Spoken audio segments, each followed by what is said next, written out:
night has a peculiar way of stripping away our disguises.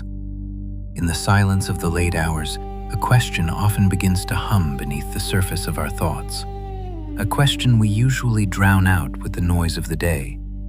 We ask ourselves, what will finally make me whole? We spend our lives chasing a horizon that always retreats, convinced that the next relationship, the next achievement, or the next house will be the place where we finally arrive.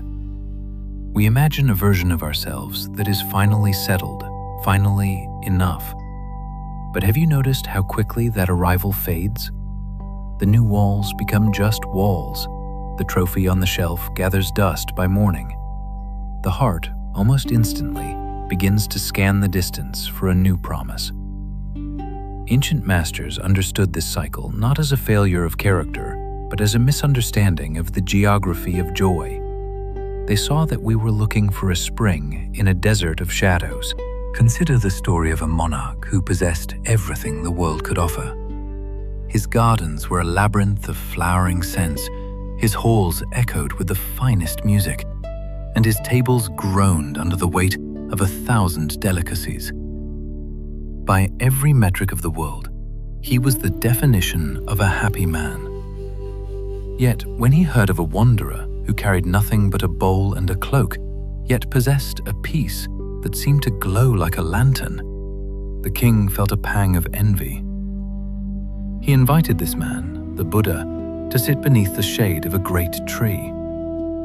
The king laid out his treasures and his comforts, asking who was truly happier. The master did not argue. He only offered a test. He asked the king to sit exactly as he was, without music, without wine, without the distraction of his court. He asked if the king could remain happy for just 1 hour in his own company. The king agreed.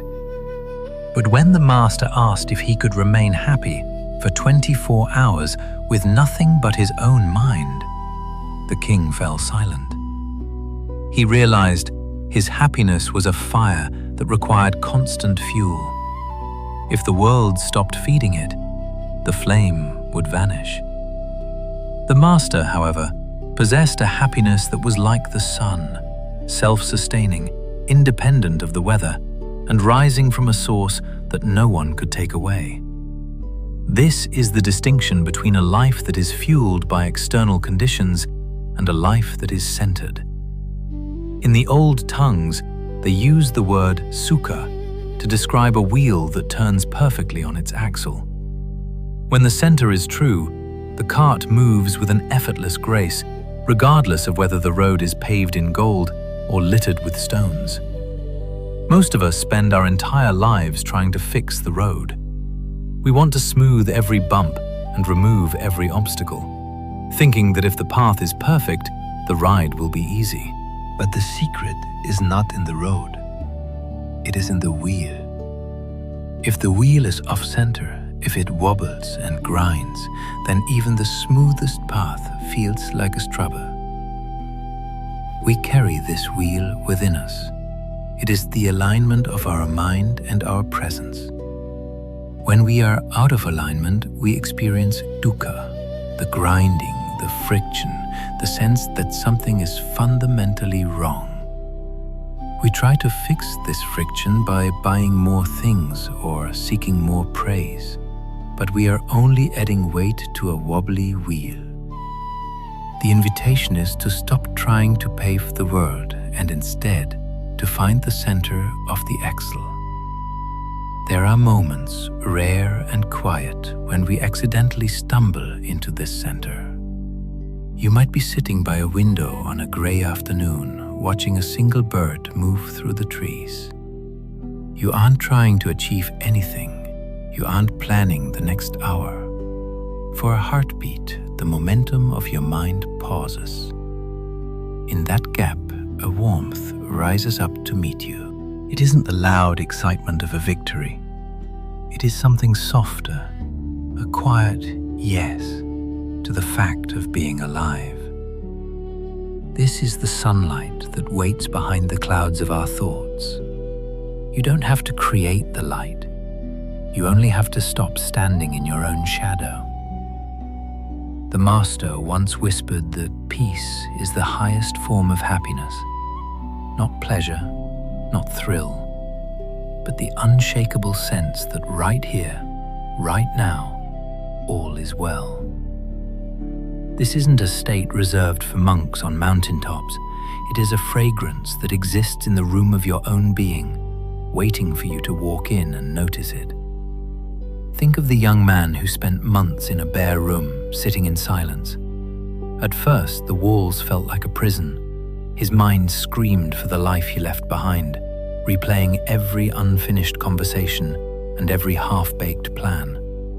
He felt the weight of the silence like a physical burden, but he stayed.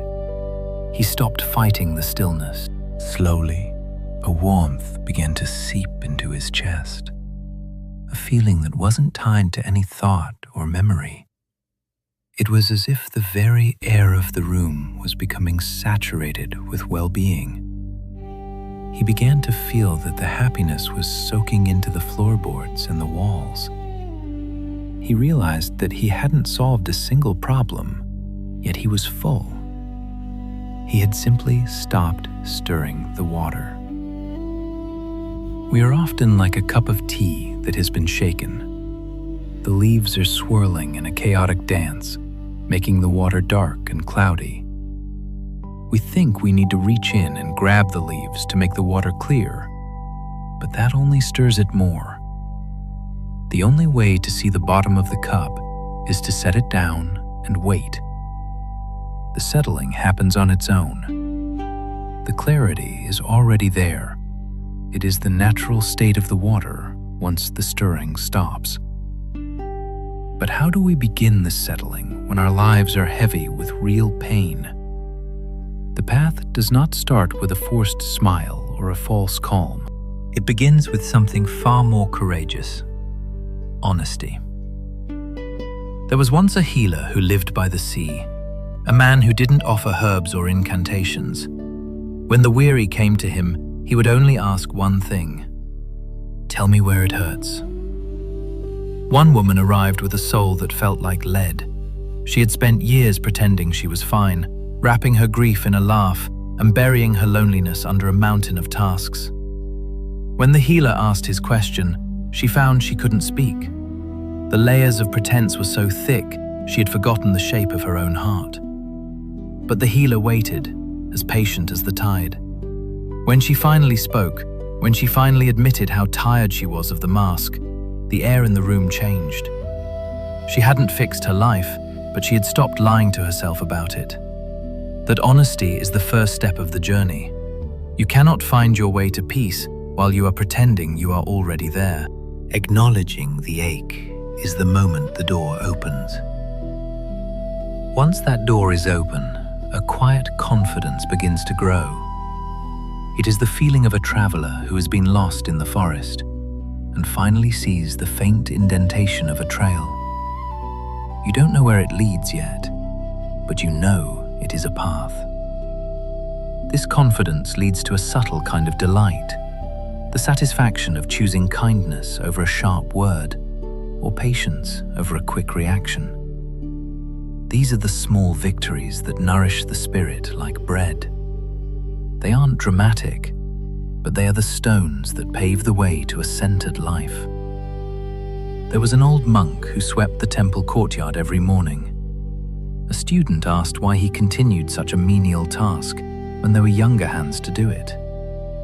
The monk smiled and said that he wasn't cleaning the stones, he was cleaning his mind. Every stroke of the broom was a way of showing up for his life. By doing one small thing with total care, he was teaching his heart how to be whole. He understood that the gladness of a well-lived morning is the ground upon which peace is built. We often mistake joy for peace, but they are different rhythms. Joy is a wave that swells and breaks, full of light and energy, but destined to recede. Peace is the water beneath the wave. It is what remains when the excitement has done its work and moved on. It is the still pool that reflects the moon. Many of us spend our lives chasing the waves, exhausted by the constant rising and falling. We think that if we can just stay on the crest of the wave, we will finally be happy. But the Master suggests we dive deeper. We dive into the quiet, steady warmth that doesn't depend on the world's applause.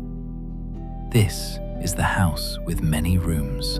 Most of us pace back and forth in 2 or 3 dim, uncomfortable hallways.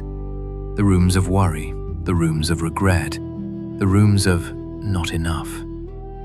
We forget that the rest of the house is filled with light and open windows. We aren't locked in those dim rooms. We are simply distracted. We are staring at our shadows and wondering why it is dark. The potential for a vast, quiet ease is already within you, a capacity for well-being that you have barely touched. It is waiting for you to stop pacing the hallways and finally walk through the open doors. The question is not whether the light exists, but whether you are willing to let go of the walls you have been clinging to in the dark. We are held in those narrow, dim hallways not by one great chain, but by 1,000 tiny, invisible threads. Our attention is pulled this way and that all day long, like a single leaf caught in the restless, swirling currents of a stream. We are busy rehearsing yesterday's regrets or drafting tomorrow's defenses. We are worrying about something someone said 3 hours ago, or rehearsing exactly what we will say in return when we see them again. While we are caught in this relentless current of thoughts and reactions, we simply do not notice the quiet happiness that is already here, waiting just beneath the noise, patient as the earth itself. We've become so accustomed to the busyness of the mind that it has started to feel normal, like the air we breathe. We forget that there is any other way to be. The rushing, the planning, the low, persistent hum of worry, it all blends together into a kind of background static that we mistake for life itself. But underneath that static, quiet as a heartbeat in a sleeping body, something patient is waiting. It is a little like standing in a beautiful garden at midnight, convinced that the sky is empty of stars because you have been staring at the bright, glowing screen of your phone. The stars haven't gone anywhere. They were always there, brilliant and vast and silent. You only needed to look up. The Buddha understood this deeply. He saw with a clarity that still resonates today that much of our unhappiness is not caused by the external conditions of our lives, but by the deeply ingrained habits of our minds. It is the way we get tangled in wanting things to be different than they are. It is the way we resist what is here and reach with aching arms for what is not. It is the way we scatter our precious attention across so many concerns that there is nothing left of us to simply be present. An undisciplined mind is like a wild elephant running through a forest. It crashes through the brush, trampling the delicate flowers and ignoring the hidden springs, so consumed by its own momentum that it cannot notice the beauty of the very trees it is breaking. And so, the path offered by the ancient masters was not about adding more to our lives. It was not about acquiring new things or achieving extraordinary states of being. It was, in the most beautiful and profound way, about subtraction. It was about gently setting down the things we did not need to carry. It was about learning to be still enough, quiet enough, and present enough to notice what was already here. There is a phrase in the Zen tradition that captures this beautifully. A student once traveled many days through difficult terrain to sit with a renowned teacher. When he finally arrived, he bowed low and asked, "What is the essence of your teaching? What is the one thing I must understand to unlock the mystery of the mind? The teacher looked at him calmly and said, "Attention." The student waited, expecting something deeper, something more complex, some secret formula that would change his life. "Yes?" he asked. "But what else? What comes after attention?" The teacher looked him in the eye and said again, "Attention, attention." The student was puzzled. He had expected ancient sutras, long lectures, and deep philosophy. But the teacher offered only this one word, repeated like the tolling of a temple bell. This was not a trick answer. It was the most honest one. Because when we truly pay attention, when we gather our awareness into this singular moment, rather than scattering it across a dozen others, something fundamental shifts. The noise of the mind begins to soften. The space between our thoughts grows a little wider, a little cooler. And in that space, we begin to notice what has been waiting there all along. Not fireworks, not ecstasy, just a quiet, steady warmth, the feeling of being at home in your own being. You do not need to go anywhere to find it. You do not need to sit for months in a small room, although that is a beautiful thing to do. You only need to pause, even for a moment, and pay attention to the feeling of the air on your skin, to the sound of your own breathing, to the simple, radical fact that you are here, alive, and that in this moment, nothing is wrong. Most of the rooms in your house are filled with light. You have simply been standing in the hallway, looking at your phone. Let us pause here for a moment. You do not need to do anything at all. Just rest and breathe and notice how you feel. Whenever you are ready, we will continue on together. How does someone begin to find their way toward this peace?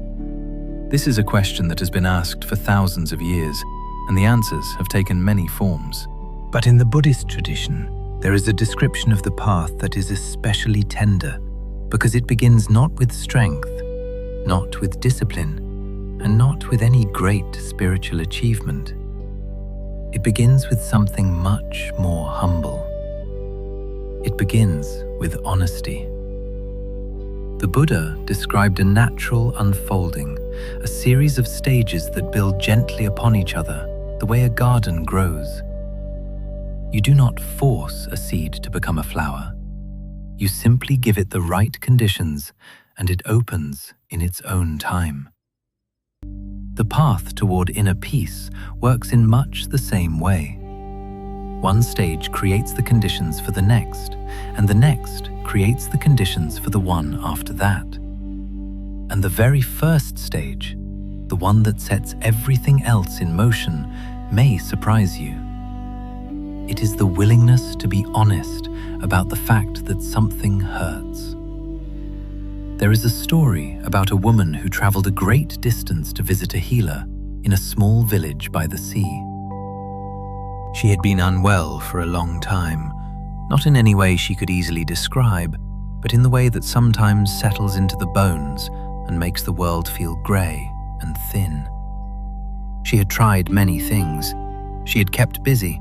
She had filled her days with distractions. She had told herself and everyone around her that she was fine. When she arrived at the village and found the healer, he was sitting on the porch of a small wooden house looking out at the water. He did not seem hurried. He did not seem to be waiting for anything in particular. He simply looked up as she approached and gestured for her to sit. She sat down across from him and waited. She expected him to examine her, perhaps to offer her some remedy or some wise advice. Instead, he simply looked at her with kind eyes and said, "Tell me where it hurts." She opened her mouth to answer and found that she could not speak, not because there was nothing to say, but because there was so much, years of it, layers of it, and she had never not once allowed herself to say it plainly. She had always found a way to change the subject, or to soften it, or to wrap it in a laugh and hand it back as though it were nothing. The healer did not rush her. He did not fill the silence with questions. He simply sat quietly and waited, the way the sea waits for the shore. After a long time, she began to speak. Slowly at first, haltingly, as if she were learning a language she had forgotten. Then, more freely, she spoke about the tiredness she had been carrying, the sadness she had not wanted to name, the loneliness she had covered over with busyness, the way she had been pretending, even to herself, that everything was all right. When she finished, the air between them felt different, lighter somehow. The healer nodded. "That is the beginning," he said softly. "You cannot find your way to peace while you are pretending you are already there." She looked at him, confused. "But I have not done anything," she said. "I have only told you what is wrong." "Yes," the healer said, and there was a warmth in his voice that surprised her. "And that is the bravest thing most people will ever do." This is what the tradition means when it places suffering at the very start of the path. It is not saying that suffering is good or that we should go looking for it. It is saying something much gentler than that. It is saying, when you are in pain, be honest about it. Do not turn away. Do not numb yourself to it. Do not plaster a smile over the ache and tell the world you are fine. Because here is what happens when we are honest about our suffering. Something remarkable opens up. A kind of doorway appears that was not visible before. When we stop pretending, when we set down the heavy weight of keeping up appearances, we suddenly have room for something new. And what rushes into that room almost immediately is a kind of hope. The Buddha called this faith. Not faith in the way it is sometimes understood, as believing in something you cannot see, or accepting a doctrine without question, but faith as a kind of quiet confidence, a feeling that says, if I can be this honest about what is difficult, then perhaps there is a way through it. Perhaps this is not all there is.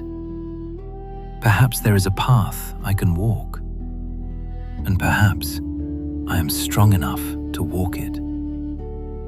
It is the feeling you get when you have been lost in the woods for a long time and you finally catch sight of a trail. You do not know where it leads.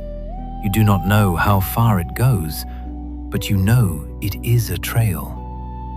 And you know that someone has walked it before you. And that alone is enough to lift the heaviness from your shoulders and put a little warmth back in your step. This quiet confidence, this willingness to believe that change is possible, is what gives rise to the next stage, which the tradition calls delight. Delight is a beautiful word, and it describes a beautiful experience. It is the feeling that comes when you realize you are no longer stuck. When you look at your life and notice that you have begun to move in a direction that feels true. When your actions begin to line up with your values and you feel, perhaps for the first time in a long while, that you are living with some integrity. There is a particular kind of delight that comes from knowing you are on a good path. Not a perfect path. Not a path where everything is easy or clear, but a path that feels honest. A path where you are no longer running away from yourself.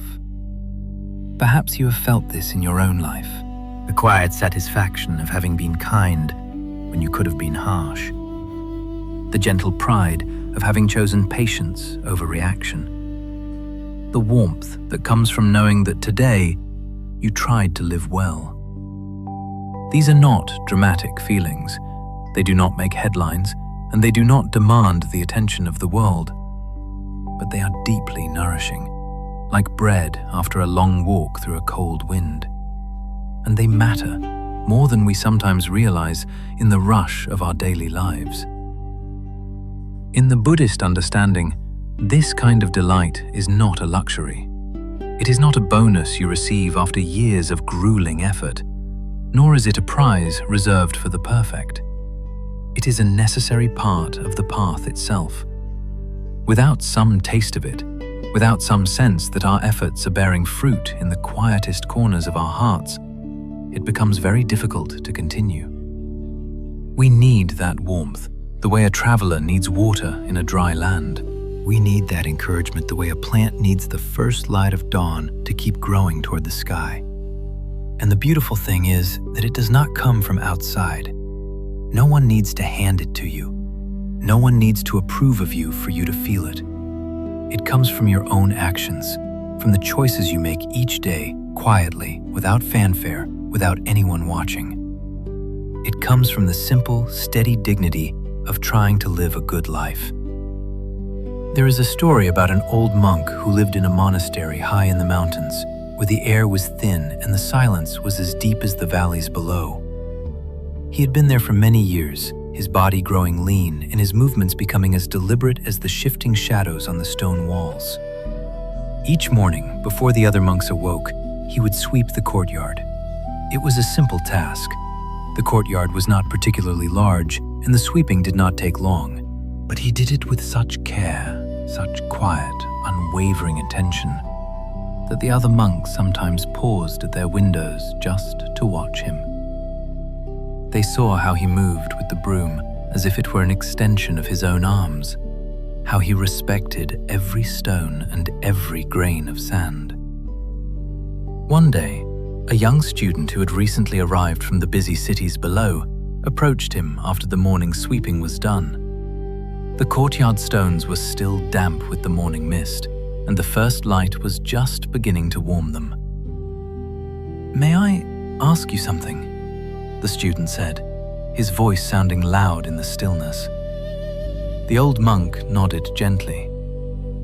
"Why do you always sweep the courtyard yourself? There are younger monks like me who could do it for you. You have been here longer than anyone. Surely you have earned the right to rest." The old monk smiled. It was the kind of smile that comes from having been asked a question you have thought about for a very long time. A smile that held no judgment, only a vast, quiet understanding. "When I sweep," he said, "I am not cleaning the courtyard. I am cleaning my mind." The student looked puzzled, his brow furrowing as he looked at the clean stones. The old monk leaned the broom against the wall and sat down on the stone step beside him, gesturing for the young man to do the same. "Each morning I wake up and there is dust in the courtyard. Yes, but also in here." He touched his chest lightly, his fingers brushing the coarse fabric of his robe. "Small worries, old habits, little tangles of restlessness that gathered while I was sleeping. And so I take the broom and I begin. Stroke by stroke, the courtyard becomes clear. And stroke by stroke, something in here becomes clear too. By the time I am finished, I feel a kind of gladness. Not because the courtyard is clean, the wind will bring more dust by noon, but because I showed up for my life this morning. I did one small thing with care, and that is enough to begin a good day." The student sat with this for a while, watching a bird hop along the edge of the courtyard wall, its small chirps echoing against the mountain peaks. Then he asked, "And what happens after the gladness?" The old monk looked out at the mountains where the mist was beginning to lift, revealing the jagged beauty of the world. "After gladness comes calm," he said. "And after calm, if you are patient, comes something very like peace." This is the gentle logic of the path the Buddha described. Honesty about suffering, the courage to say, "This hurts," opens the door to faith. Faith, that quiet confidence that there is a way through the dark, opens the door to delight. Delight, the quiet gladness of a life lived with care and integrity, opens the door to something the tradition calls joy. Joy is warmer, more expansive than delight. It is a feeling that begins to spread through the body like sunlight through a winter on a winter morning. And joy, in its own time, begins to settle. The way a river slows as it reaches a wide, open valley. The energy is still there, the movement is still present, but it is no longer rushing. It becomes calm. It becomes tranquil. This tranquility, this deep settling of all our restless, frantic energies, is what creates the ground for the kind of happiness we have been speaking of. None of these stages are forced. None of them are demanded by a harsh master. They unfold the way a flower opens, each petal making room for the next in perfect, silent timing. And the whole process begins with the simplest, most courageous act a person can perform: telling the truth about how they feel. It is worth pausing here to say something important. This path is not a ladder. It is not a test where you must pass one grade before moving to the next. It is not something to measure yourself against or feel guilty about. The Buddha did not describe these stages so that we would look at ourselves and think, "I am not far enough along," or "I am failing at being peaceful." He described them so that we might understand how natural the journey toward peace really is. If you have ever been honest about a difficult feeling, you have already taken the first step. If you have ever felt a small spark of hope that things could be different, you have already taken the second. If you have ever felt glad about a kind choice you made, or a moment of patience when you wanted to scream, or a day when you lived a little more gently than the day before, you have already taken the third. You are further along than you think. The path is not somewhere out ahead of you, hidden behind a distant mountain. It is already beneath your feet. There is a saying in the Zen tradition that the journey of 1,000 miles begins with a single step. But perhaps it is even simpler than that. Perhaps the journey begins the moment you stop pretending you do not need one. The Buddha once said that in the end only 3 things matter: how much you loved, how gently you lived, and how gracefully you let go of things not meant for you. And the letting go begins always with honesty, with the courage to say, "This is where I am, this is what I feel, and from here, I am willing to take the next small step." So tonight, wherever you are on this path, know that it is already unfolding. You do not need to push it along with your anxiety. You do not need to be further ahead than you are. The seed does not rush toward the sun. It simply grows, one quiet day at a time, trusting the light.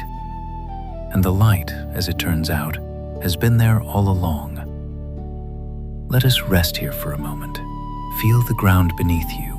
Feel the ease of having nowhere to be and nothing to prove. And when you are ready, we will walk on together. Most of us have spent a long time looking for happiness. We have been looking for it since we were very young, though we may not have called it that then. We called it other things: comfort, success, security, love, the right job, the right home, the right life. And we set out after these things with great sincerity, believing, as most of the world believes, that happiness is something you find at the end of a long, arduous search, that it is waiting for you in a particular place, and if you are diligent enough, clever enough, or lucky enough, you will eventually arrive there. The Buddha had a beautiful, deep compassion for this kind of searching.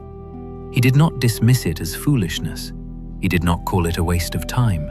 He simply noticed, with the quiet clarity of someone who has watched the same pattern unfold 1,000 times across 1,000 lifetimes, that the search itself often leads us in circles. Tonight, let us look gently at some of those circles, not to judge ourselves for having walked them, we have all walked them, but to see them clearly, so that we might, in our own time, find our way to something more lasting. There is a particular kind of happiness that comes from relief. You know this feeling well. You have been carrying something heavy for a long time, a worry about money, a tension in a relationship, a difficult stretch at work, and then, finally, it passes. The burden lifts, and in that moment of release, there is a flood of something that feels very much like happiness. A long, exhausting week ends, and you sink into the quiet of an evening with nothing to do. A difficult conversation you have been dreading turns out to be easier than you feared. A physical pain that has been troubling you finally eases. In those moments, the body softens, the mind opens, and there is a wash of something lovely. We breathe out, we smile, we think, yes, this is what I have been waiting for, and it is real. That feeling is genuinely pleasant. There is nothing false about it. But there is something important to notice. It only lasts as long as the memory of the burden is fresh. The happiness of relief is always defined by what came before it. It is the shadow cast by the weight we were carrying. And once the memory of that weight begins to fade, as it always does, the happiness fades with it. It is like a cool breeze that feels wonderful on a scorching summer day, but means nothing in the chill of autumn. This is why relief is always temporary. It is not a spring that flows on its own. It is more like the silence after a loud, jarring noise. Beautiful, yes. Welcome, certainly. But it only exists in relation to the noise that preceded it. And so we find ourselves, almost without realizing it, in a strange and tiring cycle. We accumulate stress so that we can feel the relief of releasing it. We wind ourselves tight so that we can feel the pleasure of unwinding. We work ourselves to exhaustion so that we can feel the sweetness of finally resting. And we begin to mistake this rhythm, this endless tightening and loosening, for happiness itself. We begin to think that this is all happiness can ever be. The Buddhist tradition looks at this pattern with great gentleness and says, there is another way. There is a story about a merchant who lived in a busy, thriving town. He was a good man, well-liked and hard-working. He had a wife who loved him and neighbors who respected him. But he had a dream. For years he had wanted to build a fine house on the hill above the town. He could see the spot from his shop window, and each day as he worked, he would glance up at it and imagine the house that would one day stand there. The thought of it kept him going through long days and difficult seasons.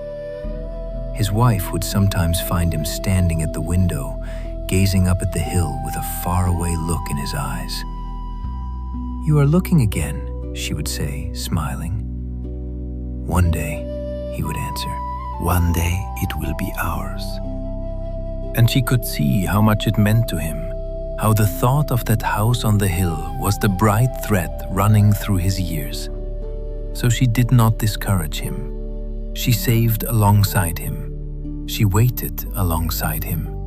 And after many years of labor and patience, the house was finally built. It was everything he had imagined. It had tall windows that caught the morning light, a garden with a sweeping view of the valley below, and rooms that smelled of new wood and possibility.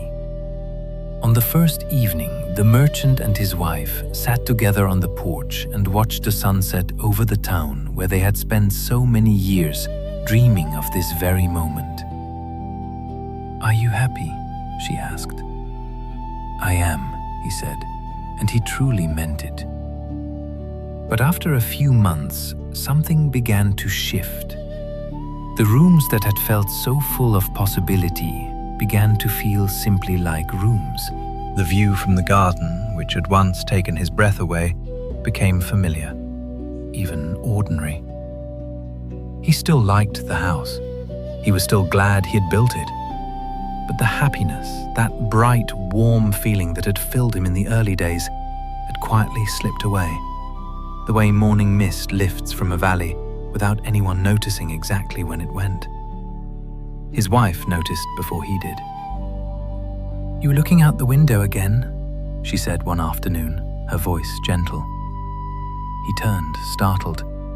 He had not realized he had been doing it, but she was right. He had been standing at the window of their beautiful new house, gazing across the town to a different hill, a higher hill, and he had been thinking, that would be a lovely place for a garden. This is what the Buddhist teachings call the happiness of fulfillment. It is the happiness that comes when a wish is granted, a desire met, a longing satisfied.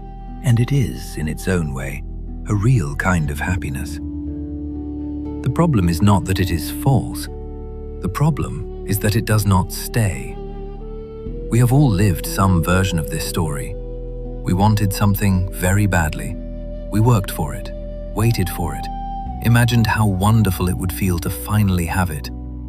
And when we got it, there was a burst of warmth, a sense of arrival, a moment when the world seemed to say, yes, you did it. But the warmth faded.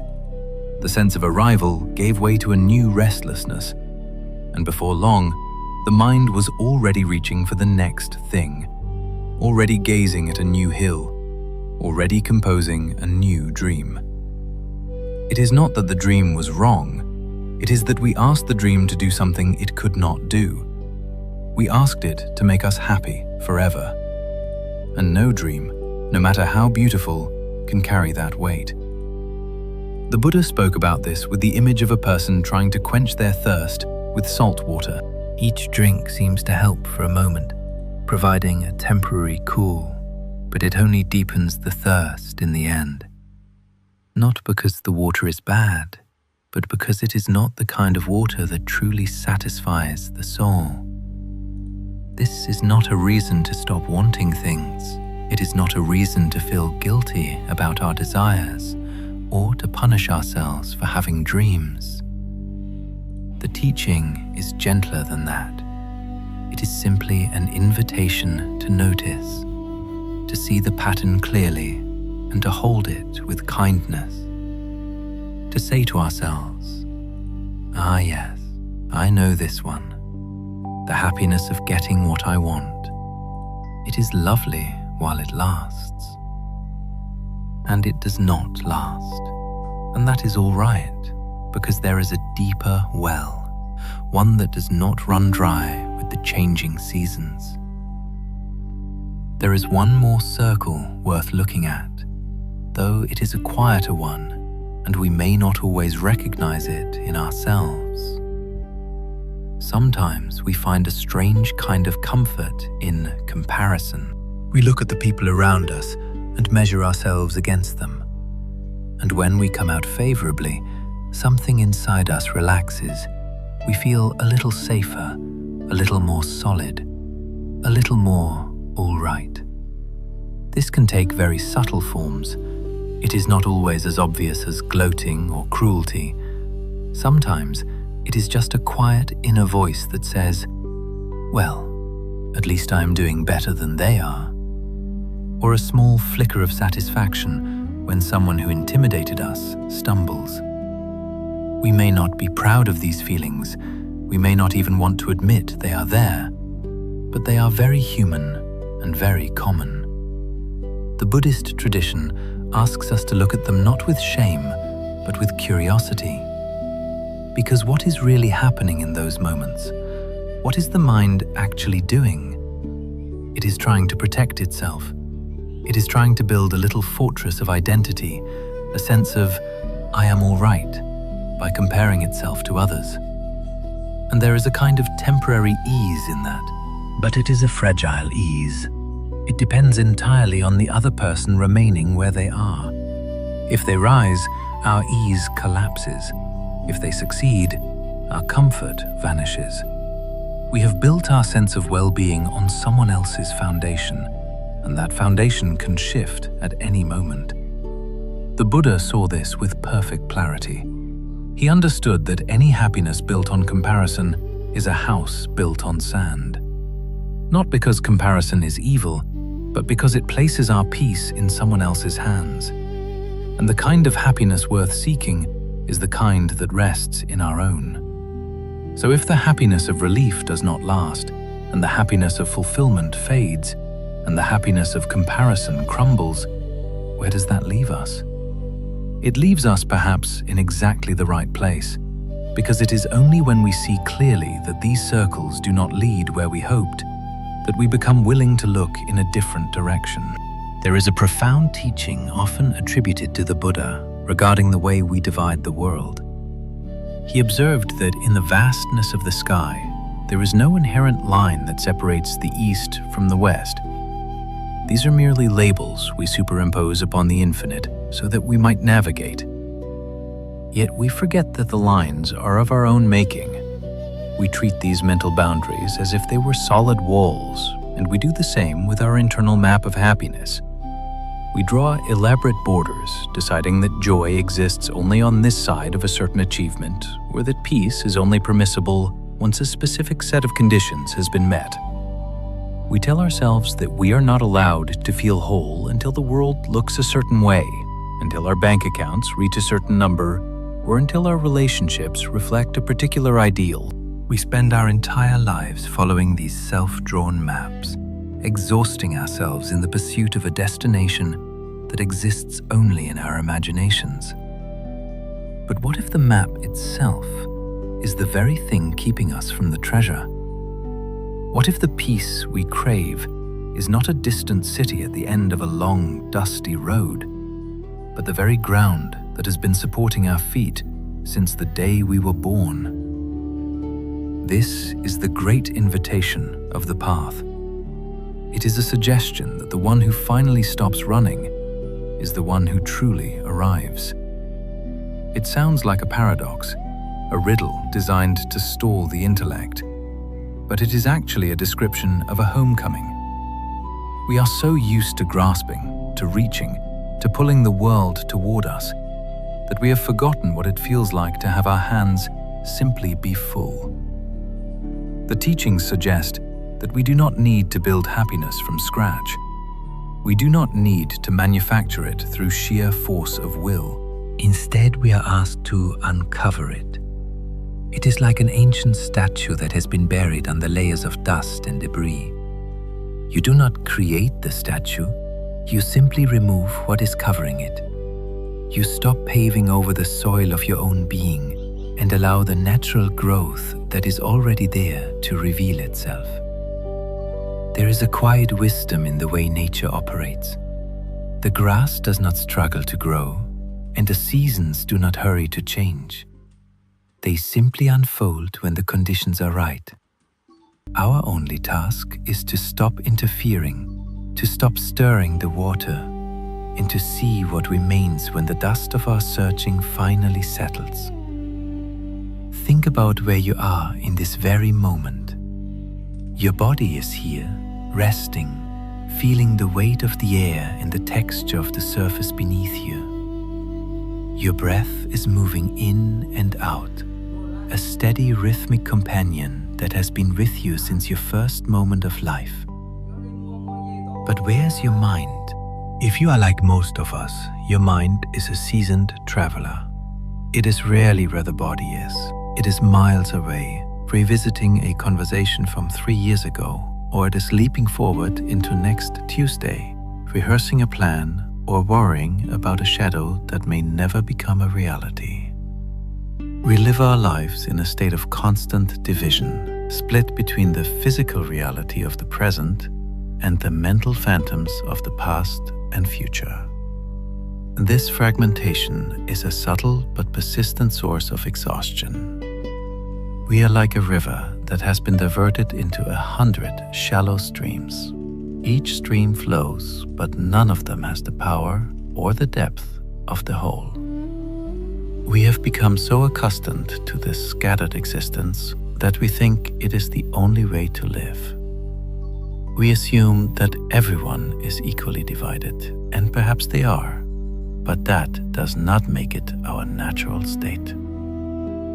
There is a beautiful story that illustrates this settling of the soul. It concerns an elderly woman who lived in a small, quiet cottage at the edge of a deep forest. She was known for a particular kind of warmth that seemed to radiate from her, a stillness that made everyone in her presence feel as though they could finally breathe. A younger woman from a nearby village, someone who was always rushing, always planning, always carrying the weight of a dozen different worries, came to visit her. She asked the old woman for her secret, how she managed to remain so calm while the world was so chaotic. The old woman simply poured 2 cups of tea and told her guest to watch the water.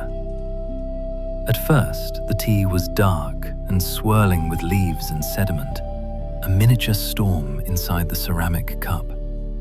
But as they sat in silence, the movement slowed. The tiny particles began to drift downward, pulled by a gravity that required no effort from either woman. Within minutes, the tea was perfectly clear, the water still and transparent. The old woman explained that she did not do anything to make the tea clear. She simply stopped stirring it. Our minds are much the same. We try to force our thoughts to stop. We try to argue ourselves into peace. But the very act of trying is another form of stirring. The secret is not in the doing, but in the allowing. The Buddha identified several patterns of the mind that act like a spoon in that cup of tea, keeping the water murky. These aren't flaws in our character, but rather deeply ingrained habits. There is the habit of wanting, the constant reaching for something we don't have. There is the habit of aversion, the energetic pushing away of anything we find unpleasant. There is the restless need to always be occupied, the heavy dullness that sets in when we don't know what to do with ourselves, and the nagging doubt that whispers that none of this matters. We see these habits in the way we reach for our phones the moment there is a gap in the day, or the way we turn a quiet evening into a search for entertainment. We are afraid of the stillness because in the stillness, we might have to feel what is actually there. But the path suggests that if we can watch these patterns without judgment, if we can simply notice the stirring as it happens, the momentum eventually begins to fade. We don't have to fight the leaves. We just have to stop picking up the spoon. When the stirring stops, something extraordinary happens. It isn't a flash of lightning or a grand revelation, but a quiet arrival. The body, the mind, and the heart all show up in the same place at the same time. This wholeness brings with it a happiness that is independent of circumstances. It is the feeling of coming home after a long journey and realizing that you don't need to go anywhere else. You are simply here, and being here is enough. We often expect happiness to be a loud, ecstatic experience, but the deepest peace is much more subtle. It is like the warmth of the sun on your skin. The sun is always shining, even on the cloudiest days. It is only the clouds of our own distraction and resistance that prevent us from feeling its heat. When those clouds drift away, we don't have to go looking for the sun. We just have to stand in the light. This is the greater happiness that the ancient teachers spoke of, a peace that the world cannot give, and therefore the world cannot take away. It is like birds returning to a single tree at dusk. They come from all directions, but they find their rest in one place. Many people who experience this quiet settling speak of it with a sense of genuine surprise. They often describe a moment where they were doing something completely ordinary, washing a dish, walking down a hallway, or simply breathing. And suddenly they felt a wave of contentment that seemed to come from nowhere. They expected fireworks or mystical visions, but instead they found something far more profound. The realization that here is a good place to be. This is not a state reserved for the saintly or the enlightened. It is simply what happens when the mind stops scattering itself long enough for its natural warmth to be felt. It is the simple, remarkable experience of being whole. You do not need to do this perfectly, and you do not need to do it all at once. You might just invite your mind back the way you would invite a dear friend to come sit beside you. No urgency, no scolding, just a gentle invitation to be present. Yet, a question often arises in the quiet hours of the night. What happens to this peace when the world turns cold? What happens when we lose something we love, or when the heart is so heavy with sorrow that it feels as though it might break? It would be a disservice to the truth to speak only of light and ease without acknowledging the shadow. In the Buddhist tradition, happiness and sorrow are not seen as opposites, but as two sides of the same coin. They are like the shore and the sea, forever touching, forever defining one another.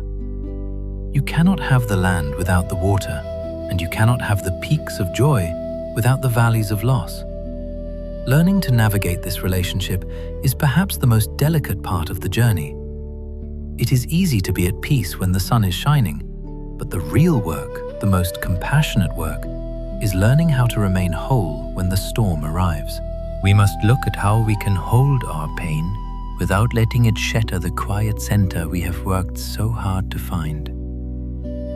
There is a story about a woman who came to a silent retreat after a year of great loss. In the space of just a few seasons, several people she loved dearly had passed from her life. One after another, they vanished, like lanterns going out along a dark path, leaving her to navigate a landscape that felt increasingly unfamiliar and cold. She had been carrying this sorrow for a long time, a heavy, invisible weight that pressed against her chest with every breath. She did not come to the retreat because she expected to be fixed or because she believed the silence would magically mend what was broken. She came because she simply did not know where else to go. At home, she had tried to grieve in the ways she thought were right. She had given herself permission to feel, to cry, to sit with her memories. But at home, grief came in long, slow, suffocating waves. It would rise in the morning before she even opened her eyes and stay with her through the entire day. A dull, grey heaviness that never quite lifted. It was like a fog that had settled into a valley, thick and unmoving, seemingly without end. She would sit with it, trying to breathe through the thickness, but it lingered for hours, draining the color from her world. On the retreat, however, something different began to happen. The grief still came, of course. It arrived in waves, just as it had at home. But here, in the profound depth of the silence, without the 100 small distractions of her daily life, something changed about the way the sorrow moved through her. At home, there was always a phone ringing, dishes needing to be washed, or a conversation that pulled her attention sideways. There were emails to answer and errands to run, 1,000 tiny anchors that kept her mind tethered to the surface. But in the retreat, there was nothing to pull her away. The waves of grief became more intense, more raw, as though the sorrow had finally found a place where it was safe enough to fully arrive. She could feel the pain rising from deep inside her body, powerful and ancient. Her chest would tighten, her eyes would fill, and the feeling would move through her like a great gust of wind passing through an open, empty room.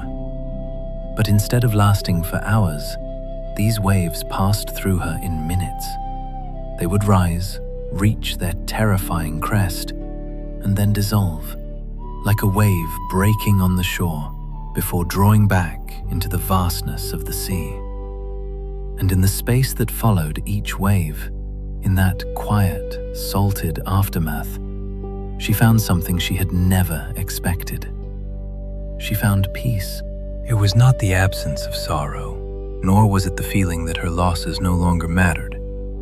It was a genuine, quiet peace, a stillness like the surface of a lake after a great wind has passed.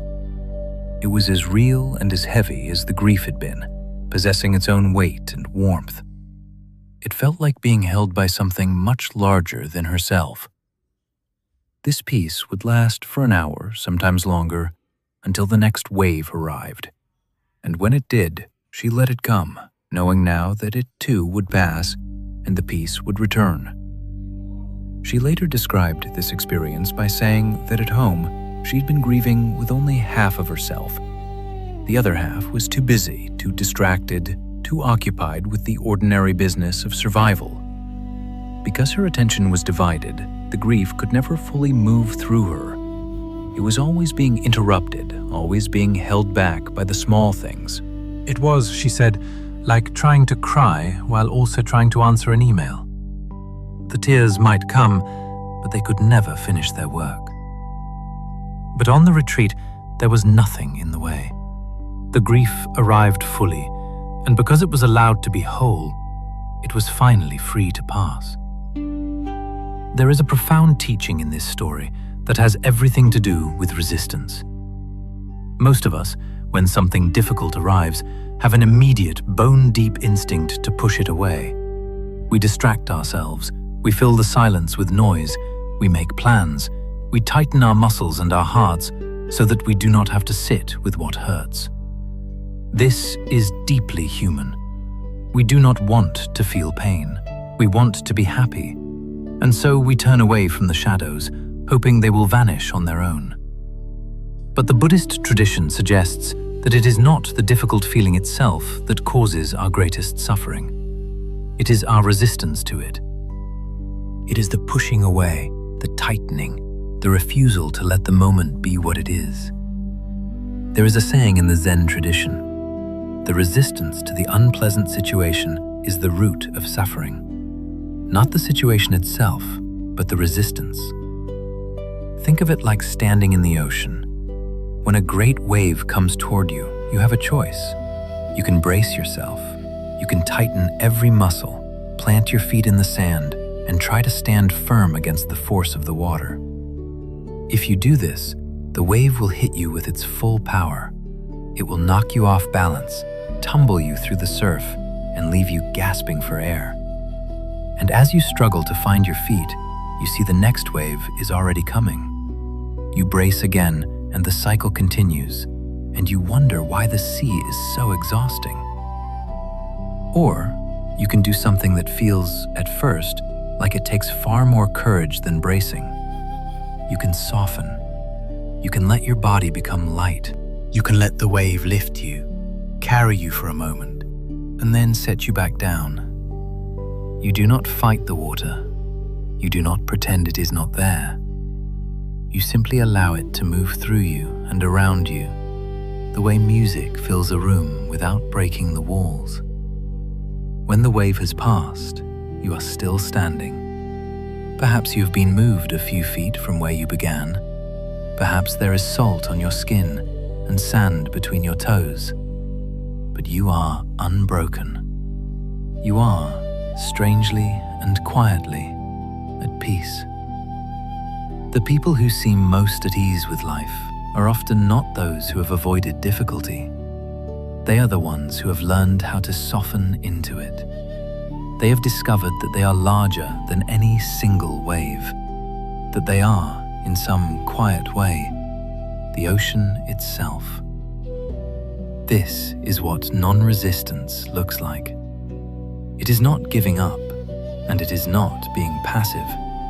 It is not pretending that difficult things do not matter. It is simply choosing, gently, not to add the weight of a struggle to the weight of what is already here. Even the Buddha, the tradition tells us, understood the nature of loss.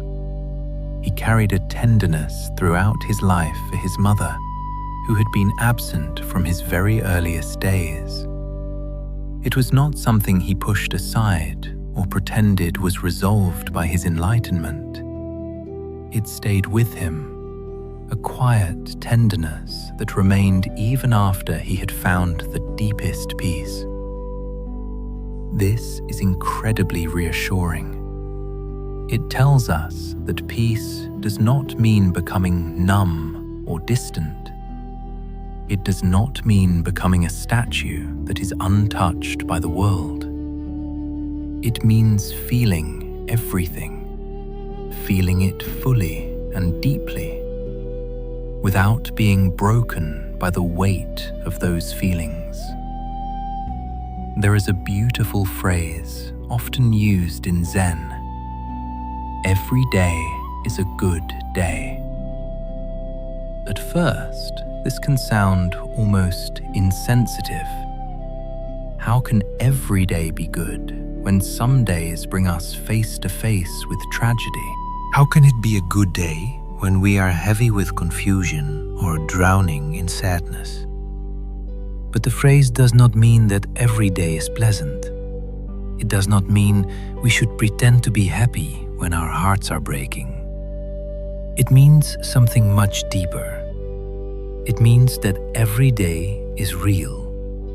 Every day is exactly what it is. And when we stop fighting with reality, when we stop insisting that today should be different from what it is, a kind of rightness settles over us. It is not happiness in the ordinary sense, but it is something close to it. It is the harmony of being in accord with the way things actually are, rather than the way we wish they would be. A wise teacher once said that what he looked for in his students was not a perfect calm or an unshakable bliss, but flexibility. He looked for the ability to move gracefully between states, to feel joy when joy arrives, and to feel sorrow when sorrow arrives, without clinging to the one or fleeing from the other. He wanted them to be like water, taking the shape of whatever vessel it is poured into, without losing anything of its essential nature. This is a much gentler picture of spiritual life than we usually imagine. We often think of a practitioner as someone sitting perfectly still, like a stone in a garden.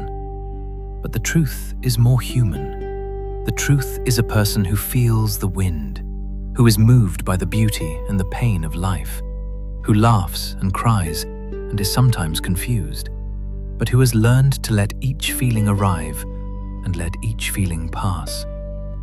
Such a person does not get stuck. They do not grab onto a moment and refuse to let go.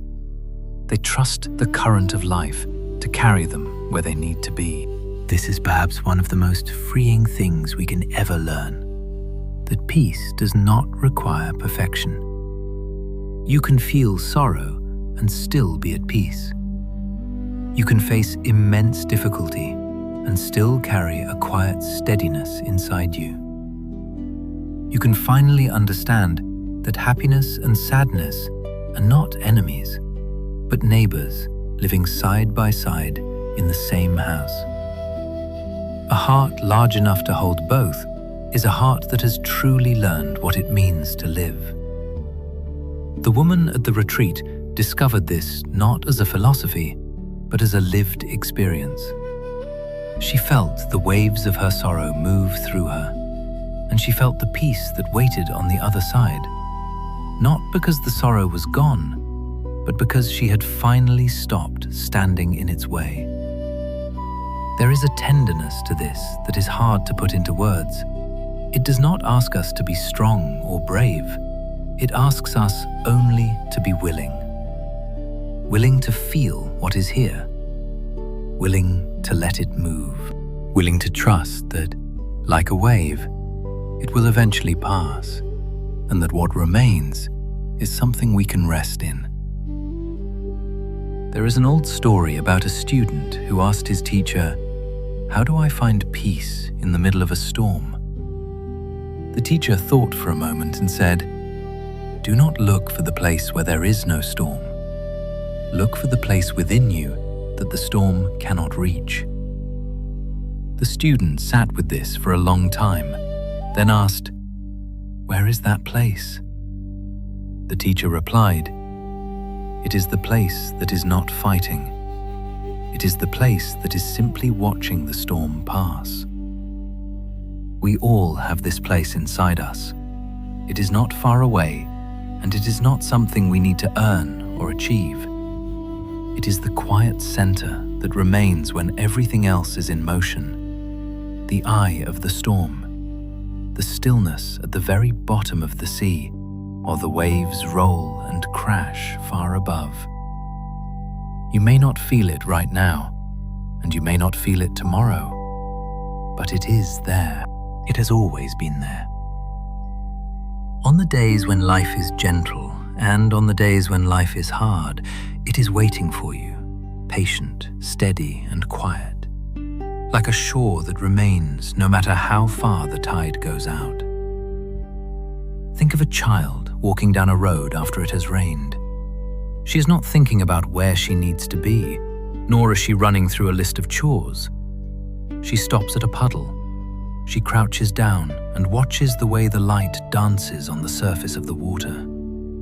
She sees the sky reflected there, upside down, and the dark branches of a tree, and the slow, silent drift of a cloud. She is perfectly, completely happy. Not because the puddle is extraordinary, but because she is seeing it exactly as it is, without needing it to be anything else. We were all that child once. We all knew how to look at the world with those eyes. But somewhere along the road, we forgot. We learned to walk past the puddles without looking. We learned to see the world through the filter of what we needed from it, or what was wrong with it, or what still needed to be fixed. The simple happiness of seeing clearly, of looking at what is here and finding it beautiful, slipped away so gradually that we did not even notice it was gone. But it can be found again. Finding it is less about learning something new than it is about remembering something very old. It has to do with the way we see. The same event, the same moment, can look entirely different depending on the lens through which we view it. A rainy afternoon can feel like a prison or a gift. A long wait can feel like a waste of time or an invitation to be still. A difficult year can feel like nothing but hardship, or it can become the very thing that teaches us how to be kind. This is not about pretending or pasting a cheerful face over pain. It is about recognizing that the stories we tell ourselves about our lives become the experience of our lives. There was a man who went through a very difficult stretch in his life. He lost work that mattered to him, his friendships shifted, and he felt lost. For a long time, he could see nothing good in what had happened. It felt like a winter that would never end. Years passed and the difficulty softened. He found new work and new friends, and his life rebuilt itself, like a forest growing back after a fire. Not the same as before, but alive and green in its own way. One day, a friend came to him in deep distress, facing a similar darkness. She felt as though the ground had been pulled out from under her. To his surprise, the man knew exactly what to say. He knew the shape of that darkness. He knew what it felt like at 3 a.m. when the mind will not stop turning. He sat with her and listened, truly listened. And then he spoke from a place of genuine understanding. He told her, "I have been where you are. It feels like it will never end, but it does. You will be different on the other side, but you will be all right." What he offered her was rarer than advice. It was the kind of understanding that can only come from someone who has walked the same road. His friend looked at him and said, "I believe you. because I can see that you know." He realized then that his difficult years had not just been a burden he had to carry, but a preparation that allowed him to be a light for someone else. He looked at the years he had spent in the dark and realized that they had given him the very eyes he needed to see the light in someone else's shadow. He had not planned to feel grateful for those years of struggle, but as he sat in the quiet after his friend had left, he realized that he did. This is the gentle art of seeing differently. It does not deny that difficult things are difficult. It does not require us to smile through our pain or pretend that everything happens for a reason. It simply invites us to stay open to the possibility that there is more going on than we can see right now. It suggests that the meaning of an experience is not always clear while we are living it, and that sometimes the very things we thought were losses turn out to be gifts we could not have recognized at the time. There is a Zen story about an old farmer whose horse ran away one day.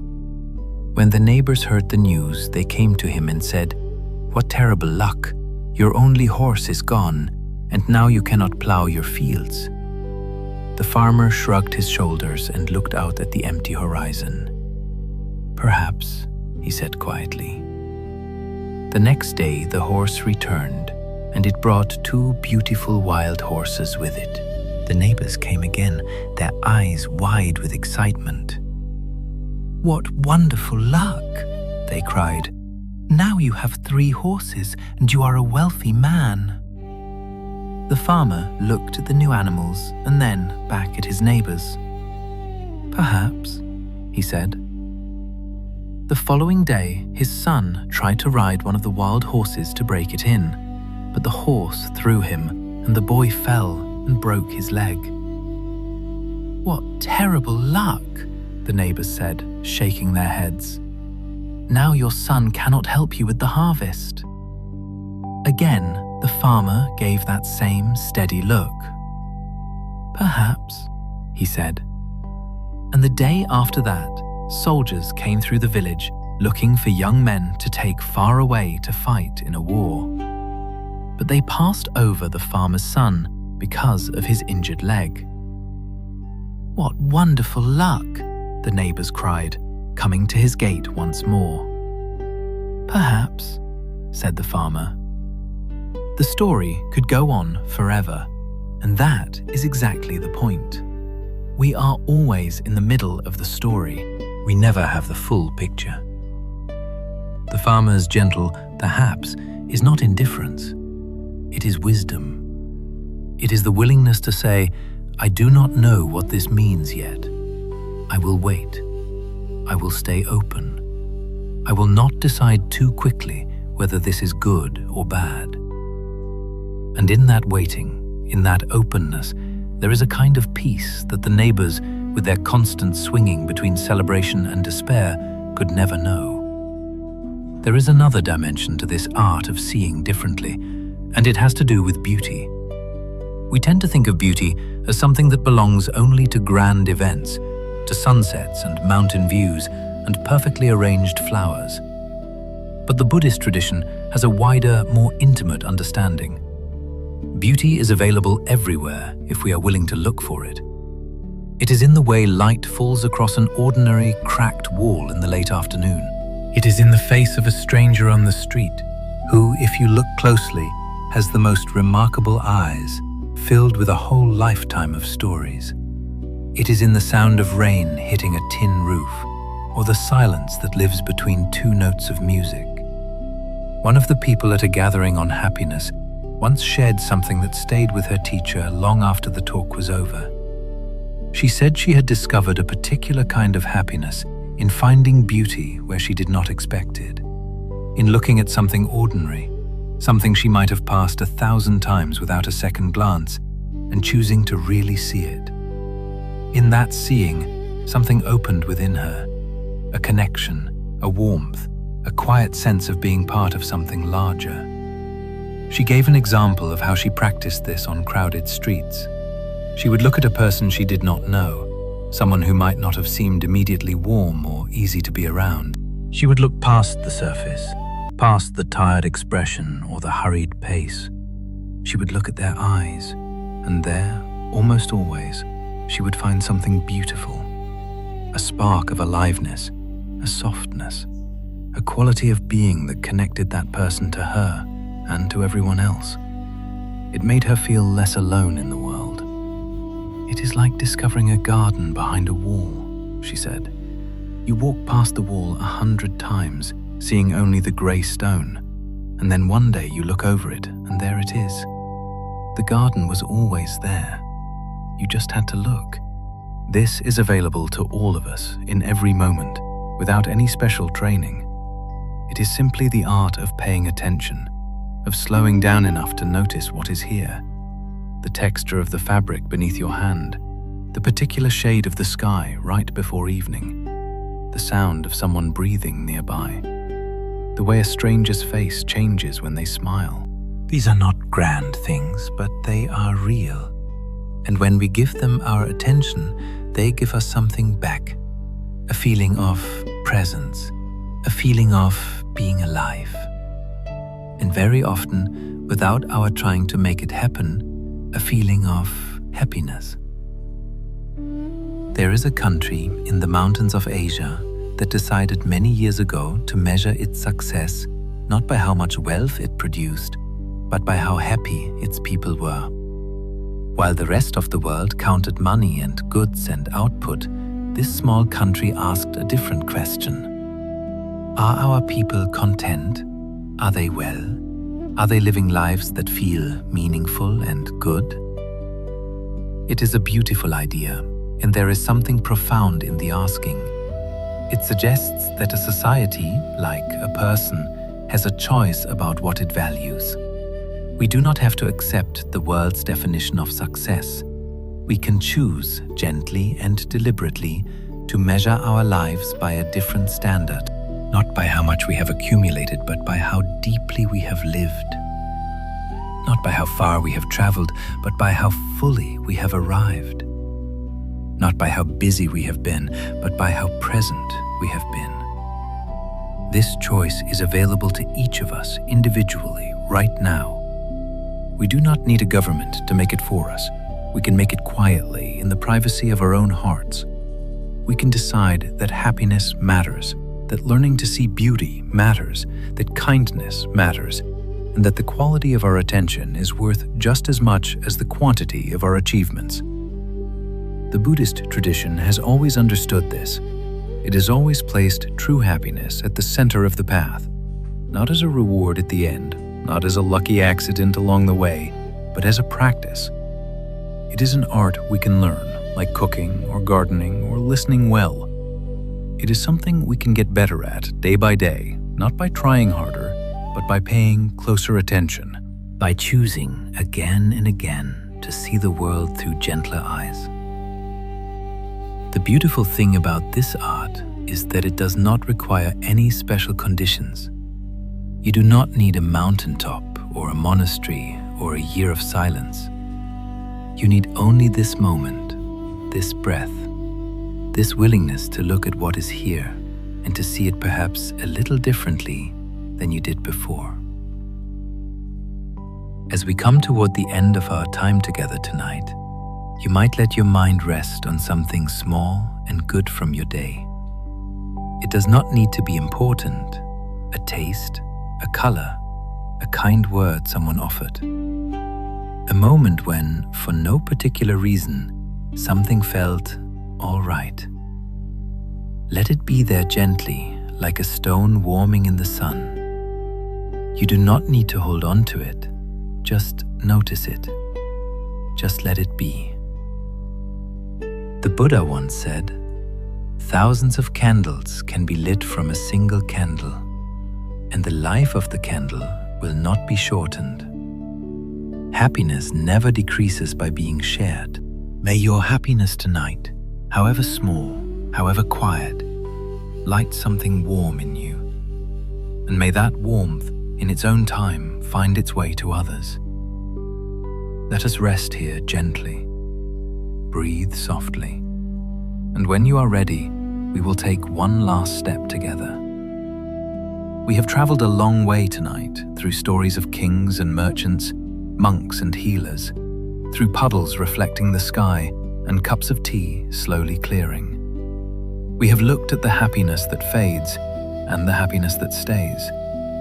We have spoken about grief and beauty, about the scattered mind and the quiet miracle of coming home to yourself. And now, as we near the end of our journey, there is one more thing worth resting with.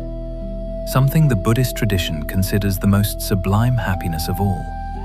And it may surprise you, because it does not look like happiness as we usually imagine it. It looks like peace.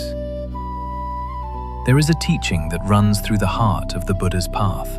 It says that beyond joy, beyond even the warm contentment we have been exploring, there is something quieter still. The tradition calls it equanimity. It is a word that can sound distant or cold if we are not careful. But equanimity is not indifference. It is not the flat calm of someone who has stopped caring. It is something far more alive than that. It is the steadiness of a mind that has stopped swinging between grasping for what it wants and pushing away what it fears. It is the openness of a heart that can hold both the beautiful and the difficult without tightening around either one. Imagine standing on a hilltop on a clear evening. Below you, the whole valley is visible. You see the villages, the rivers, the roads leading in and out. You see people going about their lives. Some are celebrating, some are struggling, some are resting just as you are now. The light is fading, and the first stars are beginning to appear, and you, standing there, can see all of it. You are not separate from it, but you are not lost in it either. You can hold the whole of it in your gaze, gently, with warmth, without needing any of it to be different from what it is. That is something close to equanimity. And the teachers who have tasted it say that it carries a happiness so deep, so quiet, and so vast that the word happiness almost feels too small for it. It is more like being at home in the universe. It is like discovering that you belong here, that you have always belonged here, and that nothing that comes or goes can ever change that. There is a story about a student who had been practicing for many years.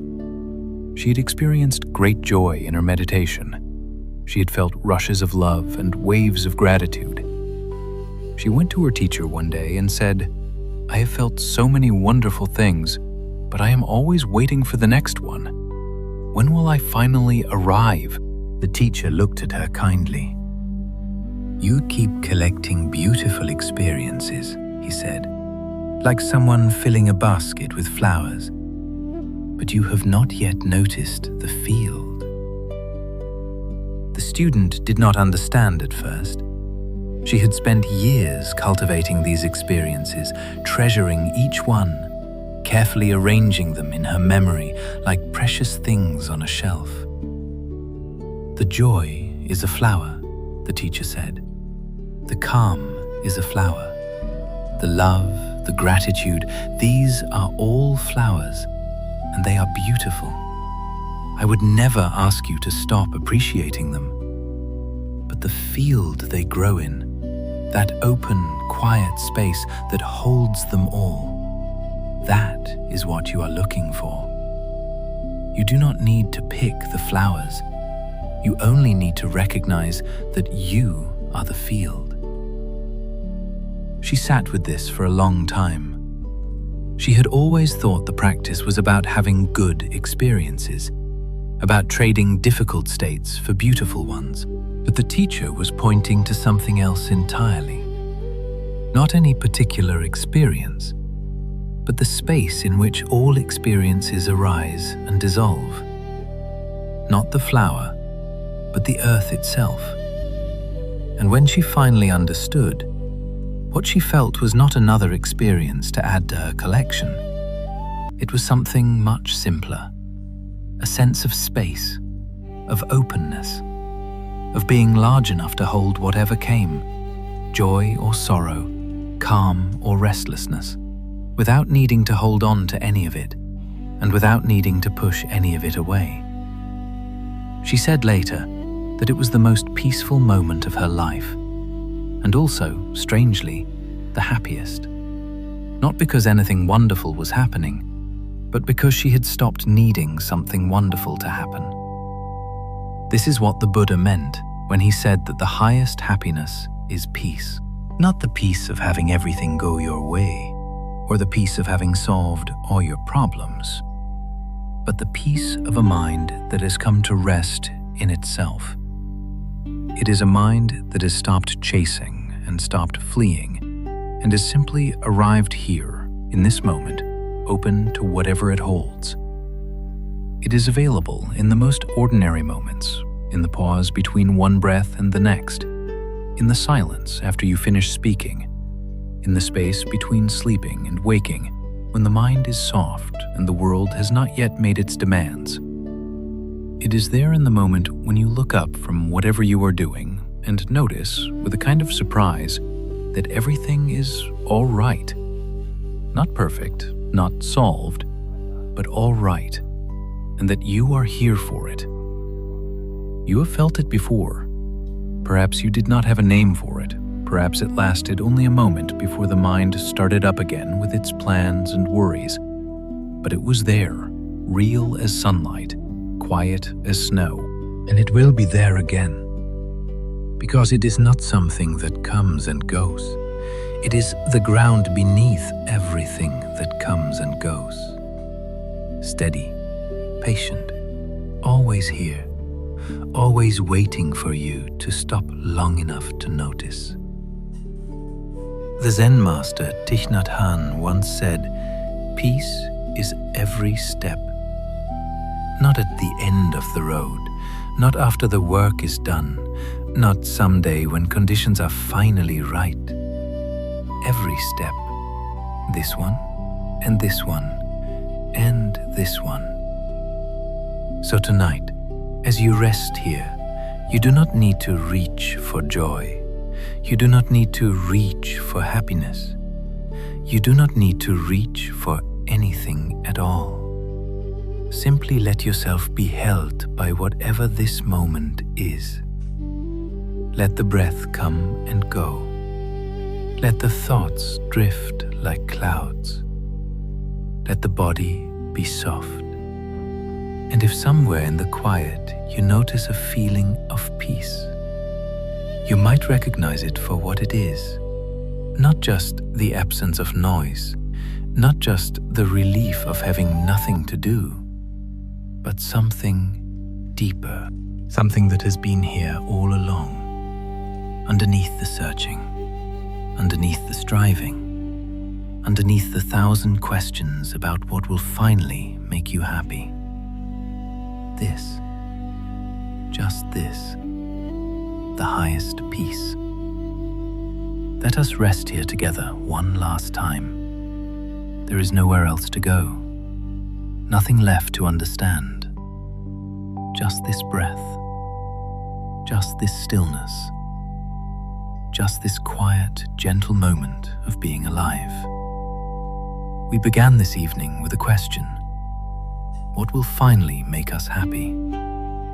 And perhaps, as we reach the end, the answer is simpler than we expected. Not a thing, not a place, not a circumstance that needs to line up just right, but a quiet turning inward, a willingness to stop reaching and to notice what is already here. The Buddha saw this clearly thousands of years ago, that happiness is not something we chase down, it is something we uncover. And the deepest happiness of all, the one he called the highest, is peace. The peace of a mind that has come home to itself. The peace of a heart that has room for everything. You carry that peace with you, even now, even on the difficult days, even when the mind is busy and the world is loud. It is there, beneath it all, quiet as a candle in a still room. May all beings be happy. May all beings be at peace. And may you, wherever you are tonight, feel something of that peace settling gently into your bones. There is nowhere you need to go, nothing you need to fix. You are already home. If you found peace in our journey tonight, consider subscribing and joining our community here, where we explore these quiet truths together. We would love to hear which part of tonight's story stayed with you the most in the comments below.